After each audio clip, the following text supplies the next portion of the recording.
हाय नमस्कार मैत्रिणींनो, कशा आहात? तर हे बघा 2-4 दिवस मी आजारी असल्यामुळं 2-4 दिवस काही व्हिडिओ टाकायला जमलं नाही मला. तर आता परवा आले दवाखान्यातून जाऊन, तर काल आराम केला आणि आजपासून कामाला परत सुरुवात केली. तर हे बघा, अजून काही एवढी तब्येत ठीक नाही, केली कामाला सुरुवात. तर आज मी हे एकच कस्टमरचे 2 ब्लाऊज शिवलेले आहेत, दोन्हीही मटका गळ्याचा आहे आणि आता हा तिसरा ब्लाऊज शिवायला घेतलेला आहे आणि 5-6 साड्या पिको फॉल पण केल्या मी. तर अशी केली आज सुरुवात.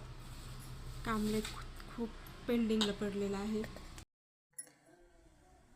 आता ह्या साड्यांना फॉल लावायचे म्हणून ह्या साड्या वरती काढून ठेवलेल्या आहेत. तर बऱ्याच साड्या आहेत, ह्या 6-7 साड्या आहेत. संध्याकाळी करणार आहे मी. तर 2-4 दिवसाचा गॅप पडल्यामुळे कामाचा खूप लोड आलेला आहे आता. तर तब्येत ठीक नसल्यामुळे मी 2-4 दिवस व्हिडिओ टाकले नाही, त्याबद्दल परत एकदा मी सर्वांची माफी मागते. आणि आता इथून पुढं आपले व्हिडिओ रोज येतील. तर आताला मी आज कामाला सुरुवात केलेली आहे. तब्येत